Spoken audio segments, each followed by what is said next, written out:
अगर आप किसी की ज़िंदगी बचाना चाहते हैं तो आपको फ़ालज या स्ट्रोक की इब्तिदाई अलामात को पहचानना ज़रूर आना चाहिए, क्योंकि जितनी जल्दी आप इनको पहचानेंगे उतना ज़्यादा चांस है कि मरीज़ अस्पताल पहुंचेगा और या तो उसकी ज़िंदगी बच सकेगी या वो मुकम्मल अपाहज होने से बच सकता है।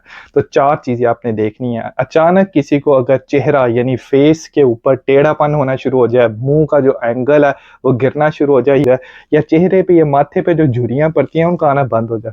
दूसरे नंबर पे आ जाती है बाजू या टांग किसी भी हिस्से का अचानक से कमजोर हो जाना, पैरालाइज हो जाना या वीक हो जाना, या उसमें नमनेस आ जाना, सुन्न हो जाना। तीसरे नंबर पे आ जाता है यानी बोलते बोलते लफ्जों का लड़खड़ाना शुरू हो जाना या बोल ना पाना कोशिश करने के बावजूद।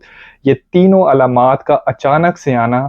और इसके साथ चौथी चीज टाइम, किस टाइम पे ये अलामात आना शुरू हुई हैं। अगर आप किसी में ये अलामात देखें तो उसको फौरन अस्पताल की इमरजेंसी में लेके जाएं, क्योंकि जितने सेकंड्स आप डिले करेंगे उतना किसी बंदे की जान जाने का खदशा या मुकम्मल अपाहज होने का खदशा पूरी जिंदगी के लिए बढ़ जाएगा। हमारे यहाँ लोग सोचते हैं अगर ये अलामात है चलो आज नहीं हम कल अस्पताल चले जाएंगे, लेकिन फालज एक इमरजेंसी है जिसमें जितने सेकंड डिले होगा उतना जो दिमाग के जो सेल्स हैं, न्यूरॉन्स है, वो डेड होना शुरू हो जाएंगे। अगर आपको मेरी वीडियो पसंद आए तो इसको दूसरे लोगों के साथ शेयर करें ताकि लोगों को फालज और स्ट्रोक की अलामात का पता चले और हो सकता है इससे किसी की जान बच सके।